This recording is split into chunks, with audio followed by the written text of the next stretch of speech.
There's this friend of mine that is asking what I give my husband on Saturday night. Respect yourself.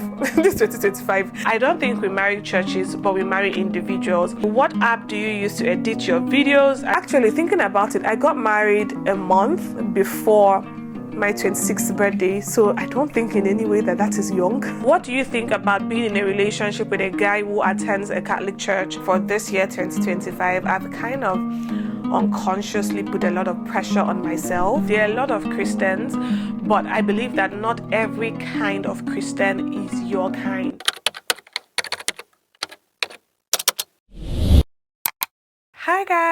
Hi guys. It's been so long since the last time that I did a sit down video that I'm not even quite sure how to get into this. But hi guys, welcome back to my channel. As always, my name is Irima, and if you're a returning subscriber to this channel, you already know how we do things here. But if this is your first video you're coming across, I film about faith and lifestyle from Abuja, Nigeria. So if you want everything wholesome living, everything live, vlogs, all of that, then stay tuned to this channel. You want to subscribe, you want to give this video a thumbs up, and you want to stay tuned so that you do not miss out on anything that we are going to get into on this channel in 2025. I haven't done a Q&A in quite a hot minute, and thinking about it now, I can't even remember the last time I did a Q&A, but that's about to change. I want us to do this kind of videos maybe once every quarter. I hope that we get to do this kind of videos at least once every quarter. I have a couple of questions from Instagram, I have a couple from YouTube, and a couple of people also sent me emails, but I'm guessing that every email that I have received is from YouTube because that's where I put out my email address. I didn't put out my email address on my Instagram, so if I got questions from the email, I know it's from YouTube. So I'm just going to be taking them one after the other, not in any particular order at all. I am not going to be mentioning names. My Q&As would always forever remain anonymous. So the very first one says, "Why are you so beautiful?" I wanted to say, yeah, I'm so beautiful, but let me be modest. Thank you so much. Thank you. So the second person asks, "Hi Irima, it's been a while. How are you?" I'm good. I'm good for most part of it, because I feel like for everyone there are times that you're good and there are times that you are not good, right? Or not so good. So I'm good for the most part of it. I'm trying not to talk so much, but then the point of Q&As are for you to get like really honest answers. I'm okay with where I am. Happy to be in 2025. I'm happy to have started off this year the way I did, but I feel like for this year 2025 I've kind of unconsciously put a lot of pressure on myself to perform, to achieve, to impact. I've kind of put a lot of pressure on myself, and I feel that every now and again I become very saddled. I feel overwhelmed. I feel very saddled with the responsibilities, but I'm just trying to learn how to balance that. So once I can get the hang of it, I don't want to drop any ball this year. I don't want to drop my job ball.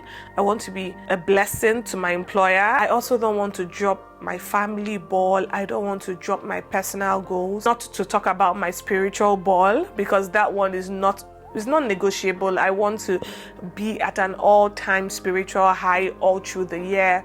I don't want to start off being like high up spiritually and then I go mid or I just go cold. I want to really be on fire for God this year. So yeah, that's really what it is for me. Just trying to learn the balance, give myself grace. I really don't want this year to go without being a year of impact for me. So that's what's doing me at this point. Let me know what's doing you in the comment section. I really want to know what's your headspace for the year. I mean, I really want to know, like, what are you thinking about the year? Is this your year of rest? Is this your year where you're trying to put in your best to make sure that you achieve certain goals? What's your headspace? Let me know in the comment section. I really want to know. I know who this question is from, and I'm going to call this person out. This person is Divine. Divine says, "What advice will you give someone who misses you but wants to steal all your wigs? How can you be missing me and you want to do me harm? Like how?" Respect yourself. This 2025, these people should not be knowing you like this, Divine. Be a good girl. Thank you for loving my wigs. That's all I can tell you. I see 2 questions from this person. She says, what do you think about being in a relationship with a guy who attends a Catholic church? I attend a Pentecostal church. I'm a bit worried due to the doctrines in Catholic church. What doctrines exactly are you worried about? That would be my first question to you. Maybe I'm wrong. Correct me if I'm wrong kindly in the comment section. But I believe that every believer may not be the best suit for you. There are a lot of believers that you might just not be compatible with. And when we talk about compatibility, I'm not just talking about like character. I'm not just talking about, temperaments and all of that. But I'm also talking about the essence of what you believe. There are a lot of Christians, but I believe that not every kind of Christian is your kind. So you have to really figure out what exactly about this other church do you not find comfortable. I don't think we marry churches, but we marry individuals. Is this person's spiritual life on fire? You have to also understand that what is on fire for you might be a biased how do I say this? It might be your own perception of on fire. For example, for some people, they might think of being on fire for God as, maybe praying very loudly, being very expressive in the place of prayer and all of that. Now, I'm not saying there's anything wrong with that.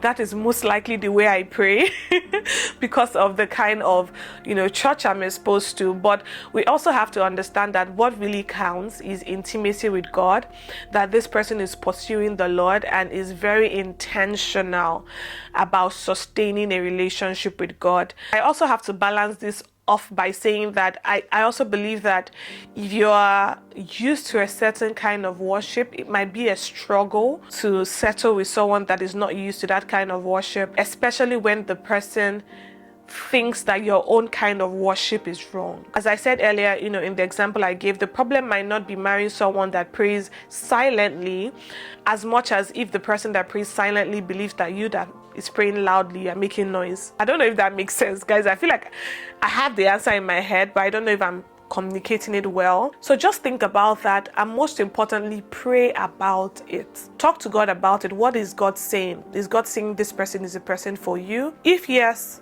He'll work out the rest. The rest is not as important as this person believes that Christ is Lord over their lives. I hope I answered your question though.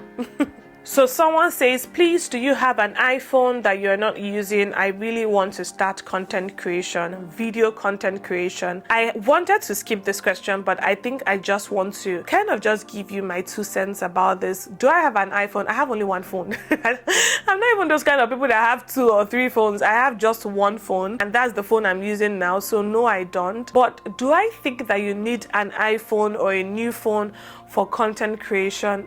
I don't think you do. You commented on this post on Instagram because you have a phone that you're using. You actually don't have to have all of these things before you start. You can start with what you have. You can make the best out of what you have. For the most part of it, when you guys started following my channel and loving my channel and loving my content, I was actually doing videos with my phone, and I didn't even start off using this phone. I don't think you need an iPhone. Start with what you have. I'm sure you have a smartphone in your hand. Make the best out of it. If in the future you're able to afford an iPhone, then you can always upgrade and just level up your content, but that shouldn't stop you from starting. I see another person asking for a favor. To be honest, I wish I had all the money in the world. I would just be helping people because I know how hard things are. I can't even pretend like I do not know how hard things are. I'm so sorry. I can't be of help. There's this friend of mine that is asking what I give my husband on Saturday night. What's on your husband's menu for Saturday night? And I know why the person is asking this question. It's because of how my husband takes assignment in church. So person just feels like I must be doing something on Saturday for him to be doing what he's doing on Sunday. Glory to God, he's God. So someone asked me, what app do you use to edit your videos? I really enjoy watching your videos, by the way. Thank you so much. For the app that I use, I only use CapCut. I do not use the paid version. I use the free version of CapCut to edit all my videos. The free version has a couple of things, but if you are stuck with the free version, you can always get up to paying for the app. I personally don't. For my photos, I use Canva, and I think that those are the only two apps that I use. Music for YouTube, I use YouTube Audio Library. Pretty basic. What advice do you have for someone that wants to start content creation on YouTube? Start. Start. Sometimes when I think about my YouTube, I wish I started early.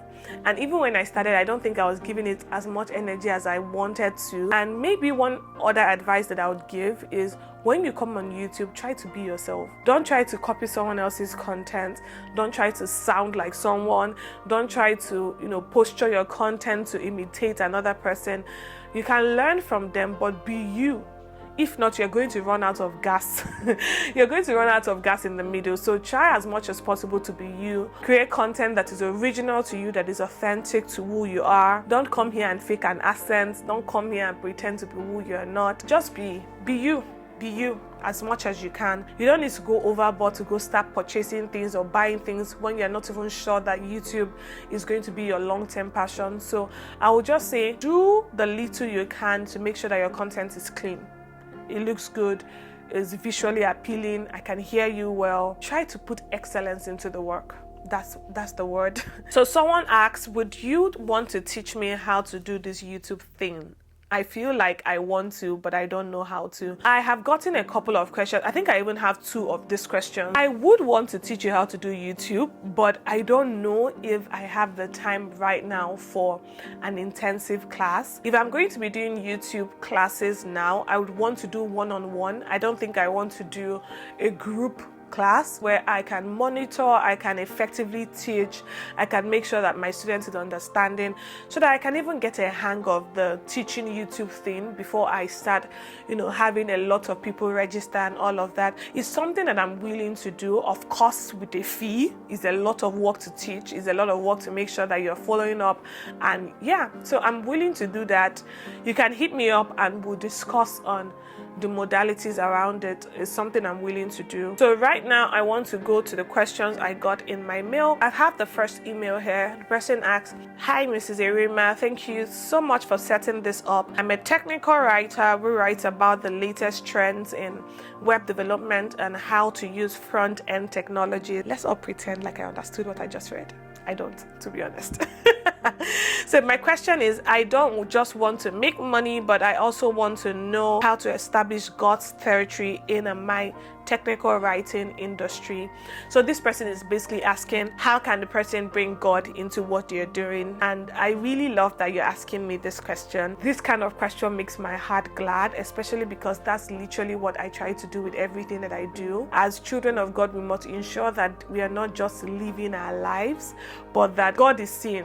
Jesus is seen, Jesus is glorified in everything that we do. I'm not going to try to pretend like I understand what your work is about. I don't. But one thing that I'm going to talk about is something that I always teach people in discipleship. I teach discipleship classes in my church. So this is one thing I always teach people. God wants the world to see him through us. If you know that this is already a desire that God has to see us, showcase him to the world, ask God. There is this story I always tell in my discipleship classes about a taxi driver, actually an Uber driver, that I was in his vehicle at some point, and I looked at his dashboard and I saw a lot of Bibles. I got curious, of course, and I asked him, why do you have so many Bibles? And this man said, oh, because I don't have time to go on evangelism with my church because of the kind of work I do. I bought all these Bibles, and what I do is that when I pick up someone, I sense this person hasn't given their lives to Christ. At the end of the ride, I take out time and I talk to the person about God, the little that I can in so little time, and then I gift the person a Bible.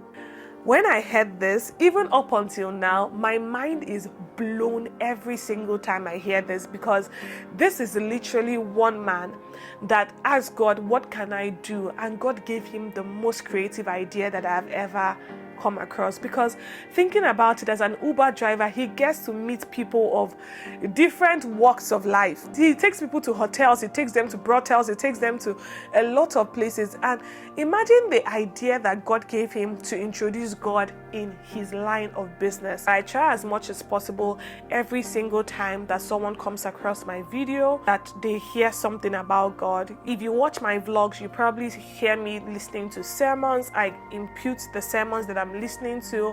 I cut snippets of the sermons and I put them in my videos. I talk about God in my videos.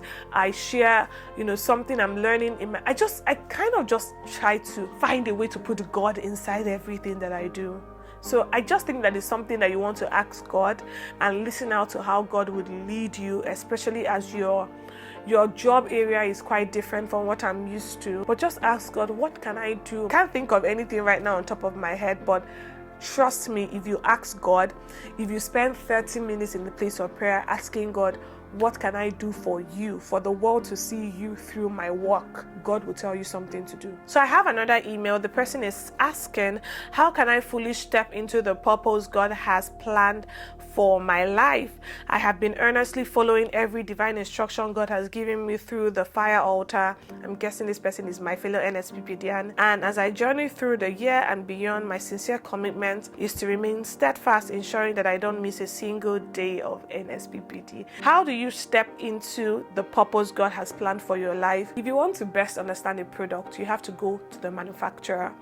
If you want to understand your life, the purpose of God for your life, you have to go to the person that created you, that gave you the life, and is the custodian of the purpose. You have to always go back to God and ask God, what are you saying per time? You have to also understand that when God is giving you instructions about life, instructions about purpose, oh, this is what I want you to do with your life, you also have to understand that some of those revelations are not for the immediate. There are things that God has told me right now in my life, but I know that it is not yet time. So God is giving me an insight to the future. You would get into a place of frustration where you want the entire picture of what God has shown you to become manifest right now. For some of us, God is taking us through a process, through the journey, so that you can get to, the place He has destined for you. God is trying to build up character in you. God is trying to, just grow you so that you become before you receive, or you become before you manifest, right? So you have to also understand that sometimes God shows us things that are not for the present, but you have to receive the word and then ask the Lord to break it down for you in actionable steps so that you don't run ahead of yourself or so you don't make mistakes. As you said in your email, you're already on the right track. You're following every divine instruction that God has given you. Keep obeying. What qualifies you for the next level of instruction is the previous level of instruction that you have obeyed. So another one, hello Erima, how have you become so confident in camera? I want to believe you mean in front of the camera. How have you become so confident in camera? I really enjoy watching your videos because of how confident you are. I haven't always been like this, to be honest. I haven't always been the most confident person. There are times that I don't even feel as confident, if I'm being honest. But one thing that I do is I believe myself. I believe in myself. I believe in the capacities that God has put inside of me. I believe in the giftings of God over my life. I believe that God has called me, audaciously walking in what God has called me to do. I may not be the best at it, but I know that this might also be a growth process, and I'm not afraid to fail in front of people. When you talk about confidence, it comes from a place of so many things. It comes from vulnerability. I like to see myself the way God sees me. There's nothing you can tell me. Right now, I am alone in this room. One of the things that I like to do is to kind of practice when I'm on my own. I can tell you for sure that having to do this kind of videos where I'm just sitting down and talking to my camera alone in the house kind of helped me build my confidence. So practice. Don't be afraid to make mistakes in front of people. Those people that you are so afraid to make mistakes in front of them have made their own mistakes. They probably don't even have everything figured out and do it afraid. this is the last question because I don't want this video to be too long. Erima, what do you think about getting married too early? What are the advantages and disadvantages of getting married too early from your experience? Now, I don't think I got married too early, to be honest. I don't know why you think that. I'm not one to hide my age or anything. I don't think I got married too early. I got married at 25, going on 26. Actually, thinking about it, I got married a month before my 26th birthday, so I don't think in any way that is young. It's kind of getting in vogue, marrying in your 30s when you're fully established and all of that. You have your businesses, and I kind of understand what you might mean, but personally, I don't think that getting married at 25 or 26 is too early.